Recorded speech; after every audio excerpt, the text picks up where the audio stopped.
कहानी की शुरुआत होती है यूनाइटेड किंगडम में। इस बड़े और ऐतिहासिक आइलैंड पर जिंदगी एकदम नॉर्मल चल रही थी, लेकिन अचानक एक दिन लोगों के दिमाग में हैवानियत छा गई। वो एक दूसरे को मारने लगे मानो पागल हो चुके हों। इस बीमारी से ज्यादातर लोग इन्फेक्ट हो गए, लेकिन कुछ लोग किसी तरह बच भी निकले। इसे रेज वायरस का नाम दिया गया। ये वायरस पूरे यूनाइटेड किंगडम के आइलैंड पर फैल गया। पूरी दुनिया में यहाँ के लोगों का आना जाना बंद कर दिया गया ताकि ये वायरस आगे ना फैल सके। यहाँ तक कि बचे हुए लोगों को भी वहीं छोड़ दिया गया। इस घटना को 28 साल बीत गए। बचे हुए लोग छोटे छोटे बाहरी इलाकों में जी रहे थे। ऐसे ही एक कस्बे में एक बाप ने अपने बेटे स्पाइक को उठाया और कहा कि आज तेरा बड़ा दिन है। बाहर दूसरे लोग भी अपना अपना काम करने में लगे हुए थे। इन लोगों के पास कोई टेक्नोलॉजी नहीं थी, तो ये पुराने जमाने की तरह बिल्कुल आम तरीके से रहने लगे थे। स्पाइक तुरंत उठा और तैयार हुआ। उसने अपना सामान पैक किया। दरअसल आज स्पाइक पहली बार उन इन्फेक्टेड लोगों के इलाके में जाने वाला है। वो अपने पिता के साथ खाने पीने का सामान ढूंढने जाएगा, और एक बार अगर वो शिकार के लिए चला गया तो बच्चा नहीं रहेगा, मर्द बन जाएगा। उसके पिता जेमी ने उससे पूछा कि सब कुछ पैक कर लिया है। स्पाइक ने फिर से चेक किया और कहा कि हाँ। जब वो लोग खाना खा रहे थे तो घर के दूसरे हिस्से से आवाज आई।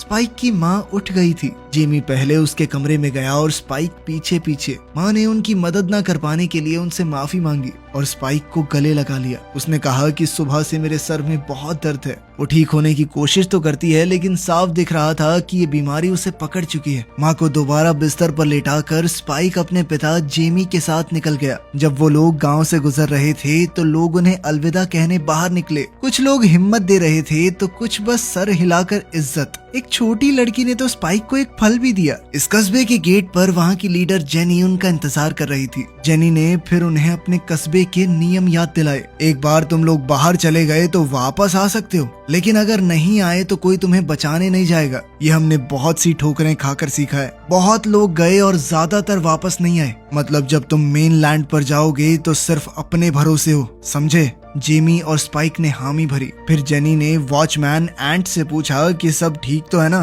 कुछ अजीब तो नहीं लग रहा। एंट ने कहा कि सब कुछ शांत है, कुछ भी गड़बड़ नहीं दिख रही। ये सुनने के बाद जेनी ने दरवाजा खोलने के ऑर्डर दिए और उसी के साथ बाप और बेटा निकल पड़े। उनके पास बंदूकें नहीं हैं, सिर्फ तीर और चाकू हैं। चलते हुए जेमी ने स्पाइक से इस रास्ते के बारे में कुछ सवाल किए। स्पाइक ने बताया कि यही हमारा पुल है, सिर्फ इसी रास्ते से हम मेन लैंड जा सकते हैं। लेकिन ये रास्ता सिर्फ तभी दिखता है जब लहरें कम होती हैं। जब लहर ऊपर आ जाएगी तो ये रोड पानी में डूब जाएगा और हम भी डूब जाएंगे। जेमी ने स्पाइक को बताया कि सिर्फ 4 घंटे हैं हमारे पास, उसके बाद लहरें बहुत ऊंची हो जाएंगी, तो हम टाइम पर निकल लेंगे, ठीक है? वो दोनों संभल कर आगे बढ़ रहे थे और तभी उन्हें एक सुनसान जगह दिखाई दी। जेमी ने कहा कि यहाँ से हम अपना फ्यूल लेते हैं, एक दिन तुम्हें भी यहाँ काम करना होगा। फिर वो दोनों ऊपर की तरफ चढ़ने लगे और एक बड़ा सा खाली मैदान दिखा। इसे देखकर स्पाइक हैरान हो गया। उसने अपनी जिंदगी में सिर्फ वो छोटा सा गांव देखा था। इतनी बड़ी खुली जगह उसने कभी नहीं देखी थी। स्पाइक ने कहा कि जैसे हम बचे हुए हैं, इसी तरह और लोग भी तो अपने कस्बे बना के रह रहे होंगे। जिस पर जेमी ने कहा कि इतना मत सोचो, जो है उसमें खुश रहो, ठीक है? अब दोनों आगे बढ़ चले जंगल की तरफ। दूर कुछ हिलता हुआ दिखाई दिया।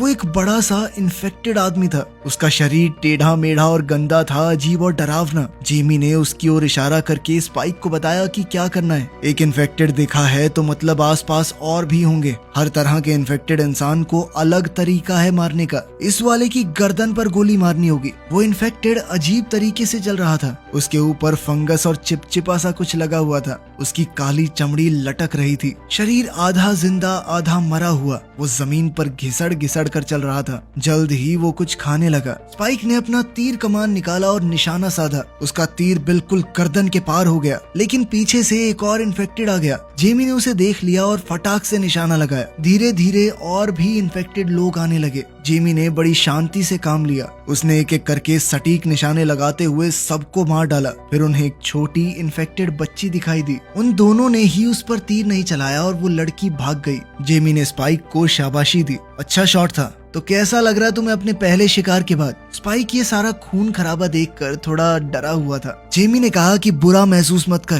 क्या खाक जिंदगी जी रहे थे ये? तूने तो इन्हें मुक्ति दी है और अब हमें जल्दी से निकलना होगा, ये आवाज सुनकर और इन्फेक्टेड आ जाएंगे। अब वो दोनों और अंदर बढ़ने लगे मेन लैंड में। अचानक ही एक हिरणों का झुंड पेड़ों के बीच से भागने लगा। स्पाइक पहली बार ऐसे जानवर देखकर हैरान और खुश दोनों हो गया। अब उन्हें एक खाली घर मिला, दोनों ने तीर तैयार रखे और आगे बढ़े। घर ऐसा लग रहा था मानो किसी ने पहले ही यहाँ जांच पड़ताल कर ली है, जो भी काम का मिला ले जा चुके हैं, लेकिन फिर भी उन्होंने तलाशी लेना सही समझा। कुछ देर बाद जेमी को एक फ्रिस्बी मिली। उसने एक्साइटेड होकर उसे स्पाइक को दिखाया। तभी एक और कमरे से आवाज आने लगी। दोनों चेतावनी से उस कमरे की तरफ बढ़ने लगे। अंदर उन्हें एक डेड बॉडी लटकी हुई मिली, उल्टी पैर से बंधी हुई। उसकी छाती पर मानो कुछ कोद दिया गया था। स्पाइक ने अपना चेहरा घुमा लिया, लेकिन जेमी ने कहा कि देखो, ध्यान से देखो। तभी वो बॉडी हिलने लगी। वो आदमी इन्फेक्टेड था। जेमी की आवाज सीरियस हो गई। उसने स्पाइक को बताया कि तू कह रहा था ना कोई और कबीला भी देखना है, ये ऐसे ही किसी कबीले का आदमी है। इसे सजा के तौर पर यहाँ लटकाया गया है ताकि वो इन्फेक्टेड इसे जिंदा खा जाए। स्पाइक इतनी हैवानियत देखकर हिल गया। उसने पूछा कि ऐसा कोई क्यों करेगा, कुछ किया होगा इसने ऐसा, मुझे क्या पता। जेमी ने जवाब दिया। उसने स्पाइक से कहा कि इसे खत्म कर दो, इससे पहले ये पूरी तरह इन्फेक्ट हो जाए। इस आदमी को इसके दर्द और तड़पन से मुक्ति दे दो। स्पाइक थोड़ा हिचकिचाया, जिसके बाद वो आदमी झटके लेने लगा, फिर तेजी से हिलने लगा, जिससे रस्सी टूट गई और आदमी जमीन पर गिर पड़ा। उसी पल स्पाइक ने एक तीर उसके सर में दाग दिया और वो आदमी मारा गया। जेमी ने खुश होकर कहा कि बढ़िया, ये सही किया तुमने। और दोनों आगे बढ़ गए। दोनों जंगल के अंदर बढ़ रहे थे। आगे उन्हें एक हिरन के बचे हुए टुकड़े मिले, फाड़े हुए, इधर उधर बिखरे हुए। ये देखकर स्पाइक को घिन आ गई। पहले लगा शायद किसी बाज ने खाया होगा, लेकिन हिरन का सर उन्हें पेड़ के ऊपर लटका हुआ मिला। इससे सब कुछ साफ हो गया। इसका एक ही मतलब है कि यहाँ पर एक अल्फा है। अल्फाज बाकी इन्फेक्टेड लोगों जैसे नहीं होते। ये ज्यादा ताकतवर, तेज और चालाक होते हैं। इंसानों की तरह काफी हद तक सोच सकते हैं। जेमी और स्पाइक तुरंत समझ गए कि जल्दी से वापस जाना होगा। स्पाइक ने पूछा, हम वापस जा रहे हैं? जेमी ने कहा कि तुमने अपना शिकार कर लिया, इसी के लिए आए थे, अब सवाल मत करो। लेकिन स्पाइक और सवाल पूछने लगा। जेमी ने उसे एकदम चुप होकर चलने के लिए कहा। दोनों तेजी से वापस जाने लगे, लेकिन अब देर हो चुकी थी। थोड़ा दूर इन्फेक्टेड दिखाई दे रहे थे। पहले एक, फिर उनके बीच में एक अल्फा भी आ गया। जेमी स्पाइक को जंगल के अंदर ले गया और पीछे से इन्फेक्टेड का एक झुंड उनकी तरफ बढ़ने लगा। इन्फेक्टेड एक अलग से तरीके से चलते हैं और बहुत तेज भी। जेमी ने तुरंत उनका सामना किया। वो और स्पाइक आगे बढ़ते रहे, दौड़ते हुए, तीर चलाते रहे। उन्हें कुछ भी करके इस झुंड से दूर रहना होगा, फंस गए तो मारे जाएंगे। लेकिन स्पाइक अब घबरा गया। डर उस पर हावी हो गया था। उसकी सारी ट्रेनिंग धरी की धरी रह गई। उसका एक भी तीर निशाने पर नहीं लग रहा था। लेकिन जेमी उन पर तीर बरसाता हुआ स्पाइक को भी साथ साथ बता रहा था कि कैसे तीर चलाना है। लेकिन स्पाइक बहुत ज्यादा डर चुका था। बड़ी मुश्किल से वो दोनों एक पुराने घर तक पहुंचे और दरवाजे को जोर से बंद कर दिया। जैसे जैसे इन्फेक्टेड उनके करीब आ रहे थे, जेमी उन्हें तीर से मार रहा था। जेमी और स्पाइक जल्दी से सबसे ऊपर वाले स्टोरेज एरिया में चढ़ गए। उन्होंने ऊपर आने के पूरे रास्ते को अपनी तरफ से जितना हो सकता था बंद कर दिया। उन्होंने देखा कि इन्फेक्टेड उन्हें अभी भी ढूंढ रहे हैं। जेमी पीछे लेट गया। वो बहुत ज्यादा थक चुका था। रात को उन दोनों ने दूर से देखा कि अल्फा दूर खड़ा उन्हें देख रहा है। जेमी ने स्पाइक को बताया कि ये बाकी सब जैसा नहीं है, हम उससे लड़ नहीं सकते, खासकर इन तीरों के साथ तो बिल्कुल भी नहीं। ये काफी नहीं होंगे उसे मारने के लिए। डर के मारे स्पाइक ने पूछा कि अब हम क्या करेंगे, जिस पर जेमी ने उसे बताया कि हमारे पास एक ही ऑप्शन है, बस इंतजार करना। स्पाइक ने अपने पिता से बहुत ज्यादा डर जाने के लिए माफी मांगी। इस पर जेमी ने कहा कि पागल है क्या, तूने तो बहुत अच्छा किया। अपने पीछे इन्फेक्टेड लगे देख के अच्छों की पड़ जाती है। वापस आइलैंड जाने का कोई रास्ता नहीं था और मेन लैंड खतरे से भरा था, इसीलिए वो रात को वहीं रुक गए। तभी स्पाइक की नजर दूर कहीं जल रही एक आग पर पड़ी। उसने उत्सुक होकर अपने पिता से पूछा कि ये क्या है, पर जेमी को इस बारे में पता नहीं था। उस रात स्पाइक को एक बुरा सपना आया। उसकी माँ अंधेरे में डूब रही थी। उसने उनका नाम लिया, हाथ बढ़ाया, पर मदद करने से पहले ही वो गायब हो गई। वो डर कर जाग गया, लेकिन असली दुनिया में भी खतरा था। उनके नीचे का कमजोर फर्श अचानक से टूट गया और जहाँ वो बैठे थे उस जगह का एक हिस्सा नीचे गिरने लगा। वो ऐन वक्त पर बच निकले और इस मौत के करीब वाले हादसे ने उनका फैसला और मजबूत कर दिया कि उन्हें फौरन अपने कस्बे की तरफ वापस जाना होगा। किस्मत से उस रास्ते पर अभी पानी कम था और एक पतला सा रास्ता समुद्र से खुला हुआ था। बिना देर किए वो निकल पड़े, चुपचाप और तेज चलकर। जैसे ही वो आइलैंड के करीब पहुंचे तो बाप बेटे दोनों ने चैन की सांस ली, लेकिन उनकी राहत ज्यादा देर तक नहीं टिकी। जंगल से अचानक पक्षियों का झुंड उड़ता हुआ निकला। कुछ तो गड़बड़ है। ये अल्फा था जो पूरी रफ्तार से उनकी तरफ दौड़ रहा था। वो दोनों भागे और आगे आइलैंड का गेट नजर आया। उन्होंने जोर से चिल्लाकर वार्निंग दी, जिसे दीवारों पर खड़े रक्षक ने तुरंत सुन लिया और तीर बरसाने लगा उस खतरे पर। लेकिन ये तीर अल्फा को मारने के लिए काफी नहीं थे। वो वापस से उठ खड़ा हुआ और उनका पीछा करता रहा। अचानक स्पाइक का पैर जवाब दे गया। जेमी और स्पाइक दोनों जमीन पर गिर पड़े और अल्फा उनके बेहद करीब आ गया। तभी दीवार पर मौजूद गार्ड्स ने एक आग से जलता हुआ तीर उस अल्फा के दिल के पार कर दिया। निशाना एकदम सटीक था और अल्फा गिर पड़ा। थोड़ी जांच करने के बाद जेमी और स्पाइक को अंदर लाया गया।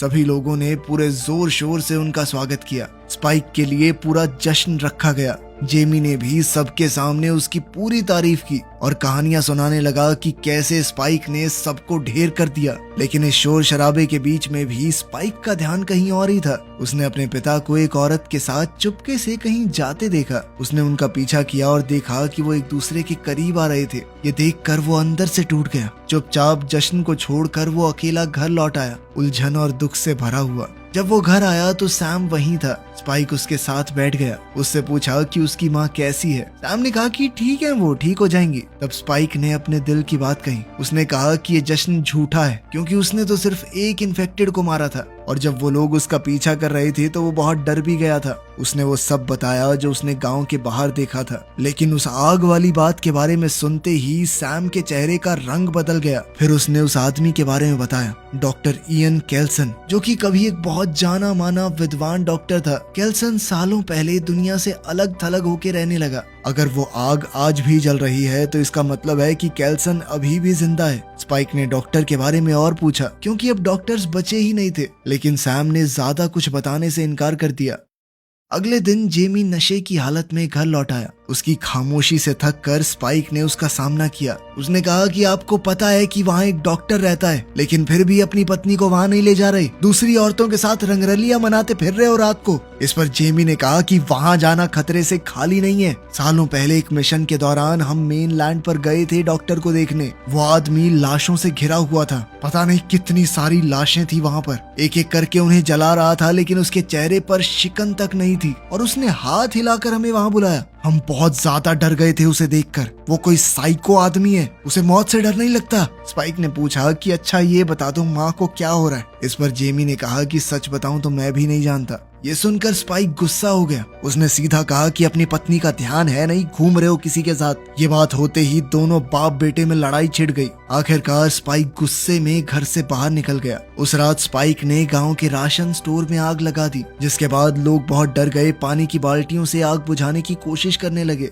इस धुएं और अफरा तफरी में स्पाइक को अपनी माँ को लेकर गांव से निकलने का मौका मिल गया। वो उन्हें डॉक्टर के पास ले जाना चाहता था ताकि उनकी जान बच सके। शाम को वो जंगल के एक हिस्से में रुक गए और एक छोटा सा कैंप बनाया। बातें करते हुए वो लेट गए। स्पाइक ने अपनी माँ से कहा कि आप सो जाइए, मैं पहरा दूंगा। लेकिन फिर धीरे धीरे वक्त के साथ वो खुद भी सो गया। जब वो सो रहा था तो एक इन्फेक्टेड रेंगते हुए उस पर हमला करने आई। वो इन्फेक्टेड बस थोड़ी ही दूर थी कि तभी किसी ने उस पर हमला करके उसे मार दिया। सुबह जब स्पाइक उठा तो वो इसला के पास था। ना तो इसला को याद था और ना ही स्पाइक को कि आखिर इस इन्फेक्टेड को मारा किसने। लेकिन लाश देखकर इसला को कुछ कुछ याद आने लगा, जैसे उसने ही उस चीज को मारा हो। मेनलैंड के एक हिस्से में सिपाहियों के एक झुंड पर हमला हुआ। एक अल्फा उन्हें लीड कर रहा था और एक एक करके कई फौजी मारे गए। सिर्फ एक बचा, जख्मी, अकेला और दर्द से करहाता हुआ। जंगल के दूसरे हिस्से में इन्फेक्टेड लोग एक नदी में खड़े थे। वो धीरे धीरे चल रहे थे। उनमें एक औरत भी थी जो प्रेग्नेंट है। स्पाइक और इसला अपना सफर मेनलैंड पर जारी रखते हैं। इसला की हालत अभी भी ठीक नहीं थी। उसे कभी भी अजीबोगरीब चीजें दिखाई देने लगती। स्पाइक ने देखा कि उसकी माँ की नाक से खून आ रहा है। उसने फिर एक इन्फेक्टेड को देखा जो उसके सामने से लंगड़ाता हुआ जा रहा था। वो बहुत पतला और टूटा फूटा था। इस कस्बे के गेट पर जैसे ही उसकी लाश जमीन पर गिरी, उसकी आवाज पास के इन्फेक्टेड लोगों के पास पहुंच गई। जिसके बाद एक छोटा सा झुंड उनके पीछे भागना शुरू हो गया। मजबूर होकर स्पाइक और इसला एक पुराने पेट्रोल पंप में घुस गए। यहाँ पर किसी तरह की गैस फैली हुई थी, सांस लेना बहुत मुश्किल हो रहा था और ऊपर से इन्फेक्टेड लोग यहाँ से भी करीब आ रहे हैं। तभी वो अकेला सिपाही भी वहाँ पहुँच गया। उसके गोली चलाते ही गैस ने आग पकड़ ली और इन्फेक्टेड जलकर मारे गए। बाहर निकलने के बाद उन्होंने उस आदमी को देखा जिसने उनकी जान बचाई थी। उसने अपना नाम एरिक बताया। उसकी आंखों में शक साफ दिख रहा था। उसने स्पाइक और इसला को इसलिए बचाया था क्योंकि उसे था कि ये लोग आइलैंड के ही हैं, ये मेरी मदद जरूर करेंगे। एरिक चलना चाहता था पर स्पाइक अपनी माँ को छोड़ने के लिए बिल्कुल भी तैयार नहीं था। वो तीनों फिर से जंगल की तरफ चल दिए। एरिक ने इसला को अपनी पीठ पर उठा लिया। रास्ते में एरिक ने बताया कि उसकी टीम का जहाज समुद्र में तूफान से टूट गया। सिर्फ वही बचकर यहाँ तक पहुँच पाया है, बाकी उसके सारे साथी मारे गए। उसने बताया कि अब मेरी जिंदगी भी तुम्हारी तरह यहीं फंस कर रह गई है, क्योंकि एक बार जो इस आइलैंड पर आ जाए वो कभी वापस नहीं जा सकता।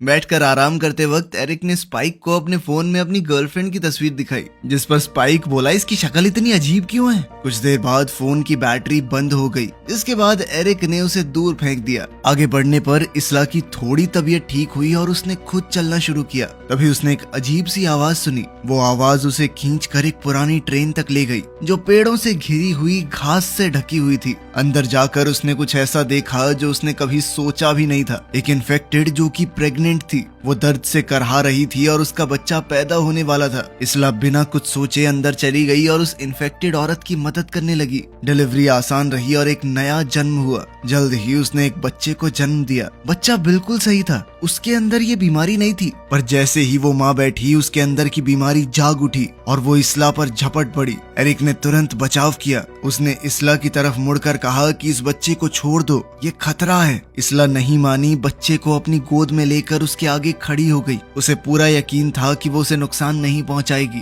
तभी अचानक पेड़ों के बीच से एक अल्फा निकला और उसने पल भर में एरिक को चीर फाड़ दिया। स्पाइक और इसला उसे देखकर भाग निकले। अल्फा उनके बिल्कुल पीछे था। जैसे ही वो उन्हें पकड़ने वाला था, एक आदमी सामने आया, डॉक्टर केल्सन। उसने एक पाइप में फूंक मारकर एक डार्ट सीधा अल्फा को मार दिया। तीर में कुछ तो ऐसा मिला हुआ था कि अल्फा वहीं रुक गया। वो बेहोश होकर नीचे गिर पड़ा। केल्सन ने तुरंत एरिक का सर उठाया और तब स्पाइक को पता चला कि यही आदमी डॉक्टर केल्सन है। उसने अपना नाम बताया और कहा कि हमें आपकी मदद की जरूरत है। डॉक्टर केल्सन उन्हें गहरे जंगल के अंदर ले गया। फिर उन्होंने कुछ ऐसा देखा जो उन्होंने कभी नहीं सोचा था। उसने खोपड़ियों के एक ढेर का बड़ा पिरामिड बना रखा था। हर खोपड़ी एकदम सोच के सेट की गई लगती थी। एरिक के शरीर को जलाने के बाद डॉक्टर केल्सन ने उसकी खोपड़ी स्पाइक को दी और कहा कि इसे भी पिरामिड में रख दो। स्पाइक अभी भी काफी शॉक में था। वो बिना कुछ बोले वही करता गया जो कहा गया। फिर केल्सन बच्चे की तरफ मुड़ा। स्पाइक ने उससे कहा कि बच्चा इन्फेक्टेड नहीं है। ये सुनकर तो डॉक्टर केल्सन पूरी तरह हैरान हो गया।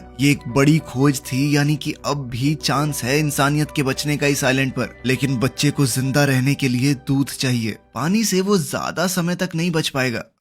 डॉक्टर ने इसला की जांच की और उसका चेहरा एकदम गंभीर हो गया। उसने दुखी मन से इसला को बताया कि तुम्हें कैंसर है, जो कि बहुत ज्यादा फैल चुका है। पुराने समय की आधुनिक तकनीक से शायद उसका इलाज हो सकता था, लेकिन पूरी तरह से तो वो तब भी ठीक ना हो पाती और अब तो कोई चांस ही नहीं है। स्पाइक परेशान होकर केल्सन से कहने लगा कि कोई तो रास्ता निकालो, कुछ भी करके मेरी माँ को बचा लो। लेकिन इसला कहीं ना कहीं जानती थी कि वो मरने वाली है। जब स्पाइक रोने लगा तो उसकी माँ ने उसे गले लगा लिया और शांत करने की कोशिश की। फिर उसने वो बच्चा स्पाइक के हाथ में दिया। डॉक्टर केल्सन उसके पास आया। उसने इसला को बताया कि मैं तुम्हें एक बिना दर्द की मौत दे सकता हूँ, कोई तकलीफ नहीं होगी, बस तुम आराम से सो जाओगी। जब इसला ने हामी भरी तो उसे एक इंजेक्शन दिया गया। इसला बिना किसी दर्द और डर के चल बसी। स्पाइक उस वक्त वहाँ नहीं था। वो बच्चे के साथ थोड़ा दूर रहा। थोड़ी देर बाद केल्सन ने उसे उसकी माँ का स्कल पकड़ाया। स्पाइक ने उसे उठाया और पिरामिड पर चढ़कर सबसे ऊपर रख दिया। उसने धीरे से कहा कि माँ, मैं तुम्हें हमेशा प्यार करूंगा। जैसे ही सुबह हुई उन्हें महसूस हुआ कि अल्फा वहाँ आ चुका है। वो बहुत ज्यादा गुस्से में था। डॉक्टर केल्सन स्पाइक और बच्चे को लेकर जमीन के अंदर छुप गया, लेकिन अल्फा ने केल्सन को पकड़ लिया। स्पाइक ने तुरंत एक बेहोश करने की दवाई उठाई और उस क्रीचर में घुसा दी, जिससे केल्सन की जान बच गई। केल्सन ने स्पाइक का शुक्रिया अदा किया और कहा कि अब तुम्हें आगे बढ़ना चाहिए। स्पाइक अपने सफर पर निकल गया और लगभग 28 दिन बाद वो अपने कस्बे के गेट तक पहुंचा। वहां उसने बच्चे को एक नोट के साथ छोड़ दिया। उस नोट में लिखा था कि मुझे मत ढूंढना, बस इस बच्चे का ख्याल रखना। उसने उस बच्ची का नाम भी लिखा, इसला, अपनी माँ के नाम पर। समुद्र के उस पार जिमी अपने बेटे को दोबारा से नहीं खोना चाहता था, लेकिन लहरें बहुत तेज थी, पार करना मुमकिन नहीं। वो जोर जोर से चिल्लाकर स्पाइक तक पहुंचने की कोशिश करता रहा, पर उसकी आवाज लहरों में दब कर रह गई। उसका बेटा पहले ही जा चुका था। जंगल में स्पाइक अकेला छोटी सी आग पर मछली पका रहा था। तभी खतरा वापस आ गया। एक इन्फेक्टेड चुपके से उसकी तरफ आया, लेकिन स्पाइक ने उसे मार गिराया। फिर और इन्फेक्टेड आ गए और जैसा उसके पिता ने सिखाया था, स्पाइक धड़ाधड़ तीर चलाता रहा। तभी कोई दूसरा आदमी आया और उसके शिकार की तारीफ करने लगा। बहुत सारे इन्फेक्टेड अब उनके पीछे आने लगे। स्पाइक लगभग घिर चुका था, भागने का कोई तरीका नहीं। तभी वो आदमी अपने बाकी साथियों के साथ लड़ाई में कूद पड़ा और सभी इन्फेक्टेड लोगों को खत्म कर दिया। उस आदमी ने अपना नाम जिमी बताया। उसने स्पाइक से कहा कि अगर तुम अकेले हो तो हमारे साथ रह सकते हो। तो चलो, स्पाइक को भी अपना नया घर मिल गया। वीडियो पसंद आई तो लाइक कर देना, चैनल को सब्सक्राइब कर लेना। मिलते हैं अगली वीडियो में।